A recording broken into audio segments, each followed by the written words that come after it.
ಲಕ್ಷ್ಮಿ ಹೆಬ್ಬಾಳ್ಕರ್ ಬಗ್ಗೆ ಅಶ್ಲೀಲ ಪದ ಬಳಕೆ ಮಾಡಿರುವಂತಹ ಆರೋಪ ಕೇಳಿ ಬಂದಿದೆ. ಸಿಟಿ ರವಿಗೆ ಮುತ್ತಿಗೆ ಹಾಕಿ ಕಾಂಗ್ರೆಸ್ ಕಾರ್ಯಕರ್ತರು ತಮ್ಮ ಆಕ್ರೋಶವನ್ನ ವ್ಯಕ್ತಪಡಿಸುತ್ತಿದ್ದಾರೆ, ಧಿಕ್ಕಾರವನ್ನ ಕೂಗಿದ್ದಾರೆ. ಸುವರ್ಣಸೌಧದ ವಿವಿಐಪಿ ಗೇಟ್ ಬಳಿ ಭಾರಿ ದೊಡ್ಡ ಹೈ ಡ್ರಾಮಾವೇ ನಡೀತಾ ಇದೆ. ಬೆಳಗಾವಿಯಲ್ಲಿ ಅಧಿವೇಶನ ಇವತ್ತು ಅಂತ್ಯಗೊಂಡಿದೆ.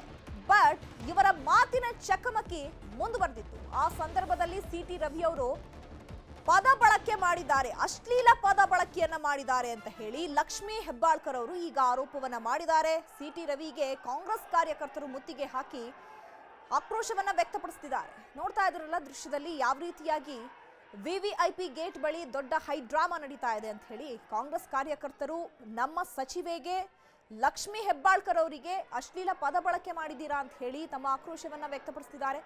ಸಿಟಿ ರವಿಗೆ ಧಿಕ್ಕಾರ ಕೂಗಿ ಮುತ್ತಿಗೆಗೆ ಕೈಪಡೆ ಪ್ರಯತ್ನ ಪಟ್ಟಿದೆ. ಸುವರ್ಣಸೌಧದ ಗೇಟ್ ಒಳಗೆ ಪ್ರತಿಭಟನೆಯನ್ನ ಮಾಡಿ ಆಕ್ರೋಶವನ್ನ ವ್ಯಕ್ತಪಡಿಸಲಾಗ್ತಾ ಇದೆ.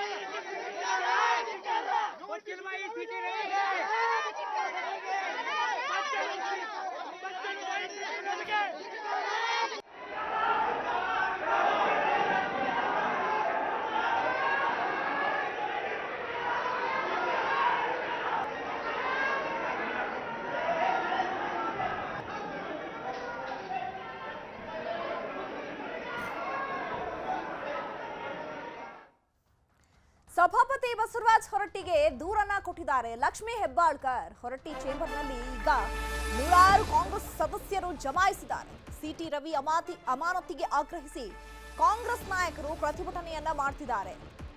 ಈಗ ಏನ್ ಅಶ್ಲೀಲ ಪದ ಬಳಕೆಯನ್ನ ಮಾಡಿದ್ದಾರೆ ಸಿಟಿ ರವಿ ಅವರು, ಅದರ ವಿರುದ್ಧವಾಗಿ ಈಗ ಲಕ್ಷ್ಮಿ ಹೆಬ್ಬಾಳ್ಕರ್ ಅವರು ಸ್ಪೀಕರ್ ಸಭಾಪತಿ ಹೊರಟ್ಟಿ ಅವರಿಗೆ ದೂರನ್ನ ಕೊಟ್ಟಿದ್ದಾರೆ. ಚೇಂಬರ್ನಲ್ಲಿ ನೂರಾರು ಕಾಂಗ್ರೆಸ್ ಸದಸ್ಯರು ಜಮಾಯಿಸಿದ್ದಾರೆ. ಸಿಟಿ ರವಿ ಅಮಾನತಿಗೆ ಆಗ್ರಹಿಸಿ ಕಾಂಗ್ರೆಸ್ ನಾಯಕರು ಪ್ರತಿಭಟನೆಯನ್ನ ಮಾಡ್ತಿದ್ದಾರೆ. ಅಶ್ಲೀಲ ಪದ ಬಳಕೆ ಮಾಡಿದ್ದಾರೆ ಅಂತ ಹೇಳಿ ಹೊರಟ್ಟಿಗೆ ದೂರನ್ನ ಕೊಡಲಾಗಿದೆ. ಆಡಿಯೋ ವಿಡಿಯೋ ಪರಿಶೀಲನೆಗೆ ಸೂಚನೆಯನ್ನ ಕೊಟ್ಟಿದ್ದಾರೆ ಸಭಾಪತಿ ಹೊರಟ್ಟಿ ಅವರು. ಕಾರ್ಯದರ್ಶಿಯಿಂದ ಆಡಿಯೋ ವಿಡಿಯೋ ಪರಿಶೀಲನೆ ಆಗ್ತಾ ಇದೆ.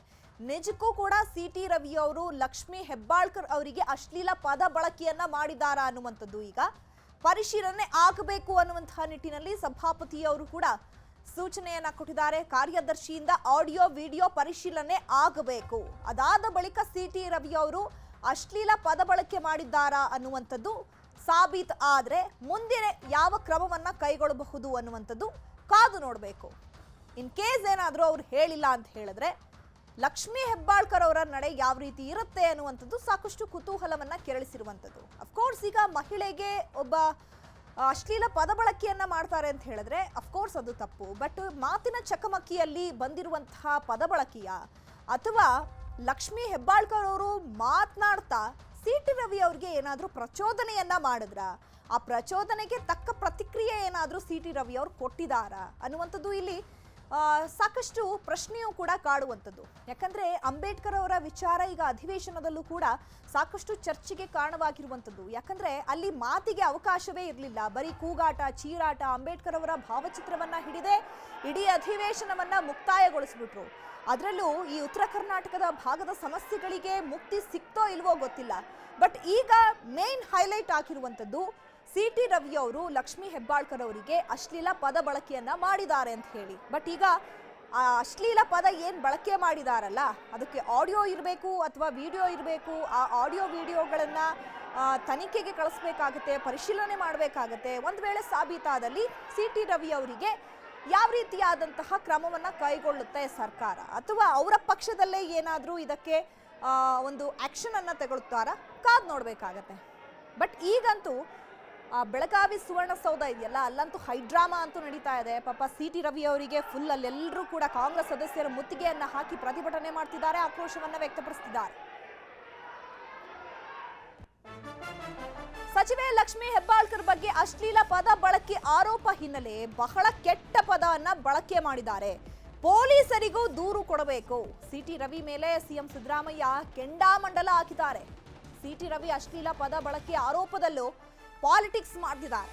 ಸಿಟಿ ರವಿ ಅಶ್ಲೀಲ ಪದ ಬಳಸಿಲ್ಲ ಅಂತಿದ್ದಾರೆ ಬಿಜೆಪಿಯವರು. ಸಿಟಿ ರವಿ ಹೆಬ್ಬಾಳ್ಕರ್ರನ್ನ ನಿಂದಿಸಿದ್ರು ಅಂತಿದ್ದಾರೆ ಕೈ ನಾಯಕರು. ಬಟ್ ಇದಕ್ಕೆ ಪುಷ್ಟಿ ನೀಡಬೇಕು ಅಂತ ಹೇಳಿದ್ರೆ ಆಡಿಯೋ ಅಥವಾ ವಿಡಿಯೋ ಸಾಬೀತಾಗಬೇಕು. ಅದಾದ ಮೇಲೆ ನಿಜಕ್ಕೂ ಕೂಡ ಸಿಟಿ ರವಿಯವರು ಅಶ್ಲೀಲ ಪದ ಬಳಕೆಯನ್ನ ಮಾಡಿದಾರಾ ಅಥವಾ ಲಕ್ಷ್ಮಿ ಹೆಬ್ಬಾಳ್ಕರ್ ಅವರ ಮಾತಿನ ಪ್ರಚೋದನೆಯಿಂದ ಆ ರೀತಿ ಏನಾದರೂ ಮಾತನಾಡಿದ್ದಾರಾ ಅನ್ನುವಂಥದ್ದು ತನಿಖೆಯಿಂದಷ್ಟೇ ಗೊತ್ತಾಗಬೇಕು. ಇದೇ ವಿಚಾರಕ್ಕೆ ಸಂಬಂಧಪಟ್ಟಂತೆ ಸಿಎಂ ಸಿದ್ದರಾಮಯ್ಯನವರು ಕೂಡ ರಿಯಾಕ್ಷನ್ ಕೊಟ್ಟಿದ್ದಾರೆ. ಸೊ ಇದನ್ನ ಪೊಲೀಸರಿಗೂ ಕೂಡ ದೂರನ್ನ ಕೊಡಬೇಕು.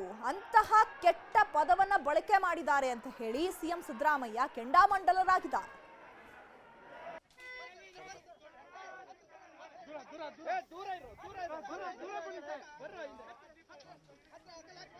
ಕುಡಿದಾಡಿಕೊಂಡು ನೇರವಾಗಿ ಈ ರೀತಿ ಪದ ಬಳಕೆ ಮಾಡಿದ್ದಾರೆ ಅನ್ನೋದು ಕಾಂಗ್ರೆಸ್ ಸದಸ್ಯರ ಆರೋಪ ಸರ್. ಅದೇಪ್ಪ, ನಾನು ಇರಲಿಲ್ಲ ಅಲ್ಲಿ, ಕೌನ್ಸಿಲ್ನೆಲ್ಲ ಇರಲಿಲ್ಲ. ಬಟ್ ನನಗೆ ಬಂದು MLAಗಳೆಲ್ಲ ಕೌನ್ಸಿಲ್ ಮೆಂಬರ್ಗಳೆಲ್ಲ ಬಂದು ಹೇಳಿರ್ತಕ್ಕಂಥದ್ದು ಭಾಳ ಕೆಟ್ಟ ಪದ ಬಳಸಿದ್ದಾರೆ ಅಂತ. ರವಿಯವರು, ಸಿಟಿ ರವಿ ಭಾಳ ಕೆಟ್ಟ ಪದ ಬಳಸಿದ್ದಾರೆ. ಅದು ಕ್ರಿಮಿನಲ್ ಅಫೆನ್ಸ್ ಆಗುತ್ತದೆ. ಅದರಿಂದ ಭಾಳ ನೊಂದ್ಕೊಂಡಿದ್ದಾರೆ ನಮ್ಮ ಲಕ್ಷ್ಮೀ ಹೆಬ್ಬಾಳ್ಕರ್ ಅವರು, ಮಂತ್ರಿ ಭಾಳ ನೊಂದ್ಕೊಂಡಿದ್ದಾರೆ. ನೊಂದ್ಕೊಂಡು ಅವ್ರ ಮೇಲೆ ಒಂದು ರೀತಿ it is a sexual harassment ಇದ್ದಾಗೆ, ಸೆಕ್ಷುವಲ್ ಹರಾಸ್ಮೆಂಟ್. ಅದಕ್ಕೆ ಕಂಪ್ಲೇಂಟ್ ಕೊಟ್ಟಿರ್ಬೋದು ಅಂತ ಅಂದ್ಕೊಂಡಿದ್ದೀನಿ. ಕೊಟ್ಟಿದ್ದಾರೆ. ಅದ್ರ ಪೊಲೀಸ್ನವರು ಕ್ರಿಮಿನಲ್ ಆಕ್ಷನ್ ಮಾಡ್ತಾರೆ. ಅದ್ರ ಇಲ್ಲ, ನಾನು ಕೇಳಿದೆ ಸಿಟಿ ರವಿ ಅವರನ್ನ, ನಾನೇ ಆ ರೀತಿ ಏನೂ ಮಾತಾಡಿಲ್ಲ ಅಂತ ಹೇಳಿದ್ರು. ಇಡೀ ಸದನ ಇವತ್ತು ಸಂಪೂರ್ಣ ಗದ್ದಲದಲ್ಲಿತ್ತು. ನಮ್ಮ ಪಕ್ಕದಲ್ಲಿರೋರೇ ಮಾತಾಡಿದ್ರು ನನಗೂ ಕೇಳಿಸ್ತಾ ಇರಲಿಲ್ಲ. ಎತ್ತರದ ಧ್ವನಿಯಲ್ಲಿ ಘೋಷಣೆಗಳನ್ನು ಕೂಗ್ತಿದ್ವಿ, ಅವರು ಕೂಗ್ತಿದ್ರು. ಹಂಗಿದ್ದಾಗ ಆ ಕಡೆ ಬೆಂಚಲ್ಲಿರೋರಿಗೆ ಇವ್ರು ಏನೋ ಹೇಳಿದ್ರು ಅಂತಂದ್ರೆ ನನಗೆ ಅರ್ಥವಾಗದೇ ಇರತಕ್ಕಂಥ ವಿಷಯ ಇದು. ಎಲ್ಲಕ್ಕಿಂತ ಮಿಗಿಲಾಗಿ ಮುಖ್ಯಮಂತ್ರಿಗಳು ಇದು ಏನೋ ಕ್ರಿಮಿನಲ್ ಅಫೆನ್ಸ್ ಅಂತ ಹೇಳಿದ್ದಾರೆ. ಮುಖ್ಯಮಂತ್ರಿಗಳು ಬಂದು ನೋಡಿದ್ರ, ಅಥವಾ ಈಗ ಸಭಾಪತಿಯವರ ಅಂಗಳದಲ್ಲಿ ಇದಿದೆ, ಪರಿಶೀಲನೆ ಮಾಡಬೇಕು. ಅದರಲ್ಲಿ ಏನಾದರೂ ನಿಜ ಅಂತ ಅಂದಮೇಲೆ ಮುಖ್ಯಮಂತ್ರಿಗಳು ಮಾತಾಡಿದ್ರೆ ತಪ್ಪಿಲ್ಲ. ಮಾತಾಡೋದಕ್ಕೆ ಮುಂಚೆನೆ ಇದು ಕ್ರಿಮಿನಲ್ ಅಫೆನ್ಸ್ ಅಂದ್ಬಿಟ್ರೆ ಹೇಳಿದವರೇ ಕ್ರಿಮಿನಲ್. ಸಾಬೀತಾಗದೆ ಮಾತಾಡೋದು ಇದೆಯಲ್ಲ, ಅದು ಸರಿಯಲ್ಲ. ಆದ್ದರಿಂದ ಅವರೇ ಕ್ರಿಮಿನಲ್ ಆಗ್ತಾರೆ. ಇದು ಸಾಬೀತಾದ್ರೆ ನಂತರದ ಮಾತು. ರಾಹುಲ್ ಗಾಂಧಿ ಅವರು ನಮ್ಮ ನಾಯಕರ ಬಗ್ಗೆ ಅವರು ಕೇವಲವಾಗಿ ಮಾತಾಡಿದಾಗ ಅದಕ್ಕೆ ಇವರು ಸರಿಯಾಗಿ ಉತ್ತರ ಕೊಡ್ತಕ್ಕಂಥ ಸಂದರ್ಭದಲ್ಲಿ ಅವರು ಡ್ರಗ್ ಅಡಿಕ್ಟು ರಾಹುಲ್ ಗಾಂಧಿ ಅಂತೆಲ್ಲ ಅವ್ರು ಮಾತಾಡಿದ್ದಾರೆ. ಅದಕ್ಕೆ ಈ ಹೆಣ್ಮಗಳೇನಂದರೆ, ನೀವು ಅವ್ರನ್ನ ಡ್ರಗ್ ಅಡಿಕ್ಟ್ ಅನ್ನೋದಾದ್ರೆ ನೀವು ಆಕ್ಸಿಡೆಂಟ್ ಮಾಡಿದ್ರಿ, ನೀವು ಆಕ್ಸಿಡೆಂಟ್ ಮಾಡಿದವರು, ಸೊ ನಿಮ್ಮನ್ನು ಕೊಲೆಗಾರ ಅಂತಂದ್ರೆ ಕೊಲೆಗಾರ ಅಂತ ಹೇಳೋ ಅಂದ ತಕ್ಷಣ ನೀವು ಆತ ಒಬ್ಬ ಹೆಣ್ಮಗಳಿಗೆ ಅನ್ನಬಾರ್ದಂತಹ ಒಂದು ಪದವನ್ನು ಅವ್ರು ಬಳಸಿದ್ದಾರೆ, ಪ್ರಾಸ್ಟಿಟ್ಯೂಟ್. ನೀವು ಬಹುಶಃ ಕಟ್ ಮಾಡ್ಬೋದು ಅನ್ಸುತ್ತೆ, ಅದು ಅನ್ಬಾರ್ದಲ್ಲ. ಸೊ ಆ ಮಾತನ್ನ ಪದೇ ಪದೇ ಹೇಳಿದ್ರಿಂದ ಆಕೆಗೆ ಹರ್ಟ್ ಆಗಿದೆ. ಅದನ್ನ ನಮ್ಮ ಕೆಲವರು ಸದಸ್ಯರು ಕೇಳಿಸ್ಕೊಂಡಿದ್ದಾರೆ. ಸೊ ಕೇಳಿಸ್ಕೊಂಡೋದ್ರಿಂದ ನಾವಿವತ್ತು ಒಂದು ಘನತೆಯ ಒಂದು ಒಂದು ಒಂದು ಸದನದ ಘನತೆಯನ್ನು ಎತ್ತಿ ಹಿಡಿಬೇಕಾದಂಥ ಒಬ್ಬ ಸದಸ್ಯ, ಮಾಜಿ ಮಂತ್ರಿ, ಮಹಿಳೆಯರಿಗೆ ಗೌರವ ಕೊಡೋದು ಹೇಗೆ ಅಂತ ಗೊತ್ತಿರಲ್ವಾ? ಮಹಿಳೆಯರನ್ನ ಇಷ್ಟು ಕೇವಲವಾಗಿ ಅವಹೇಳನಕಾರಿಯಾಗಿ ಕಂಡ್ರೆ ಅದನ್ನ ಹೇಗೆ ತಡ್ಕೊಳಕ್ಕಾಗತ್ತೆ? ಅದರಿಂದ ನಾವು ಕೇಳ್ತಾ ಇದ್ದೀವಿ, ಅವ್ರ ಮೇಲೆ ಕ್ರಮ ಆಗಬೇಕು ಅಂತ. ಹೆಣ್ಮಕ್ಕಳು ಲಕ್ಷ್ಮೀ ಹೆಬ್ಬಾಳ್ಕರ್ ಅವರು, ಬಾಲ್ಕೃಷ್ಣ ಬಾನು ಅವರು, ಮತ್ತು ಒಂದು 4-5 ಜನ ವಿಧಾನ ಪರಿಷತ್ ಸದಸ್ಯರೆಲ್ಲ ಬಂದು ನಿಮ್ಮವರು ಈ ಶಬ್ದವನ್ನು ಬಳಕೆ ಮಾಡಿದರು ಅಂತ ಹೇಳಿದರು. ನಾನು ಹೇಳಿದರೆ ನಾನು ಅಲ್ಲೇ ಇದ್ದೆಲ್ಲ, ನಾನು ಕೇಳಿಲ್ಲ. ಇಲ್ಲ, ನಿಮ್ಮವರು ಈ ಶಬ್ದ ಬಳಕೆ ಮಾಡಿದರು ಹೇಳಿದರು. ನಾನು 2-3 ಸಲ ಕೇಳಿದ್ದೆ, ನೀವು ಯಾರು ಬಳಕೆ ಮಾಡಿದರು ಹೇಳಿ ಅಂತ. ಒಂದು 2 ನಿಮಿಷ ಯಾರ ಹೆಸರನ್ನು ಅವರು ಹೇಳಲಿಲ್ಲ.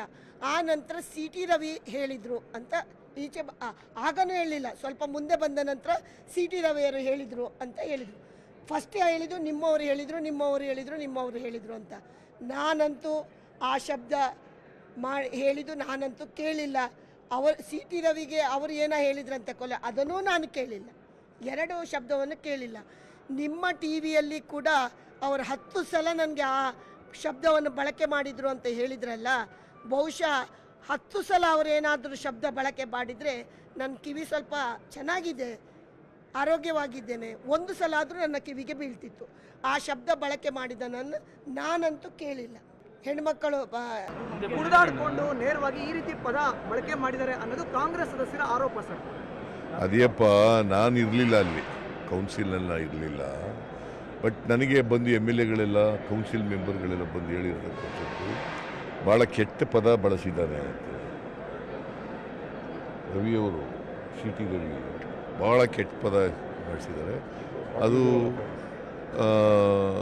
ಕ್ರಿಮಿನಲ್ ಅಫೆನ್ಸ್ ಆಗುತ್ತದೆ. ಅದರಿಂದ ಭಾಳ ನೊಂದ್ಕೊಂಡಿದ್ದಾಳೆ ನಮ್ಮ ಲಕ್ಷ್ಮೀ ಹೆಬ್ಬಾಳ್ಕರ್ ಅವರು, ಮಂತ್ರಿ. ಭಾಳ ನೊಂದ್ಕೊಂಡಿದ್ದಾರೆ. ನೊಂದ್ಕೊಂಡು ಅವ್ರ ಮೇಲೆ ಒಂದು ರೀತಿ it is a sexual harassment ಇದ್ದಾಗಿದೆ. ಸೆಕ್ಷುವಲ್ ಹರಾಸ್ಮೆಂಟ್, ಅದಕ್ಕೆ ಕಂಪ್ಲೇಂಟ್ ಕೊಟ್ಟಿರ್ಬೋದು ಅಂತ ಅಂದ್ಕೊಂಡಿದ್ದೀನಿ. ಕೊಟ್ಟಿದ್ದಾರೆ. ಅದ್ರ ಪೊಲೀಸ್ನವರು ಕ್ರಿಮಿನಲ್ ಆಕ್ಷನ್ ಮಾಡ್ತಾರೆ. ಅದ್ರ ರಾಷ್ಟ್ರೀಯ ನಾಯಕರನ್ನ ಮಾತಾಡುವಾಗ ನಿಮ್ಮ ಭಾಷೆ ಇತಿಮಿತಿಯಲ್ಲಿ ಇರಲಿ ಅಂತ ಮಾತಾಡ್ಲಿಕ್ಕೆ ಹೋಗ್ತಾರೆ. ಅದು ತಾಯಿ ಹೃದಯ. ಆ ತಾಯಿ ಹೃದಯನ ಯಾವ ರೀತಿ ಮಾತಾಡಬೇಕು, ಯಾವ ರೀತಿ ಆರೋಪ ಮಾಡಬೇಕು, ಯಾವ ರೀತಿ ಅವರು ಸಮರ್ಥನೆ ಮಾಡ್ಕೋಬೇಕು, ಅವರ ಆಪಾದನೆಯನ್ನ ಸಮರ್ಥನೆ ಮಾಡ್ಕೋಬೇಕೇ ಬಿಟ್ರೆ ಒಂದು ತಾಯಿಯನ್ನ ಅವಮಾನ ಮಾಡಿ ಆನಂದಿಸೋದ್ರಲ್ಲಿ ಏನೂ ಅವರು ಸಾಧನೆ ಮಾಡ್ಲಿಕ್ಕೆ ಆಗಲ್ಲ. ಅದನ್ನೂ ಕೂಡ ಮೆಟ್ಟಿ ನಿಲ್ತಾರೆ ಅವರು ಅಂತ ನಾನು ಅವ್ರ ಜೊತೆ ನಿಲ್ಲುವಂತ ಪ್ರಯತ್ನ ಮಾಡ್ತೀನಿ. ಅವ್ರ ಬೆನ್ನಲ್ಲಿ ನಿಲ್ತೀವಿ. ಅವರ ಸ್ವಾರ್ಥದಿಂದ ಯಾವುದೇ ಪದ ಬಳಕೆ ಅವರು ಮಾಡಿಲ್ಲ, ಸ್ವಾರ್ಥಕ್ಕೋಸ್ಕರ ಕೂಡ ಮಾಡಿಲ್ಲ. ತಪ್ಪು. ಒಂದು ಹೆಣ್ಣನ್ನ ನೀವು ಎಲ್ಲರ ಮುಂದೆ ಈ ರೀತಿ ಅವಮಾನ ಮಾಡೋದು ಫಸ್ಟ್ ತಪ್ಪು. ಒಂದು ತಾಯಿಯಾಗಿ ನಡ್ಕೊಂಡು ಸರ್ಕಾರದಲ್ಲಿ ಒಂದು ಭಾಗವಾಗಿರುವಂತ ಒಂದು ಹೆಣ್ಮಗು ಎಷ್ಟೇ ಸಮಸ್ಯೆಗಳು ಬಂದ್ರು ಈ ಜಾಗಕ್ಕೆ ಬರಬೇಕು ಅಂತಂದ್ರೆ ತನ್ನ ಜೀವನನ ತ್ಯಾಗ ಮಾಡಿರ್ತಾಳೆ, ಹೋರಾಟ ಮಾಡಿರ್ತಾಳೆ. ಅವಳ ಕೃಷಿ ಇರುತ್ತೆ, ಕಷ್ಟ ಇರುತ್ತೆ. ತಪ್ಪಾಗಿ ನಡ್ಕೊಂಡಿದ್ದಾರೆ ಅಂತ ಹೇಳ್ತೀನಿ.